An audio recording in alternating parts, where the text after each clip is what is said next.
所以称亲不是关系。重新打到咱们这。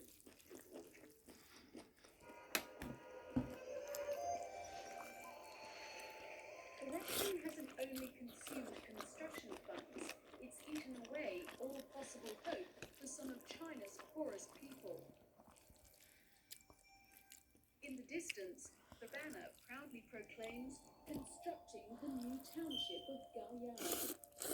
Over the next few years, up to 10,000 people, most of them farmers or peasants as they're known in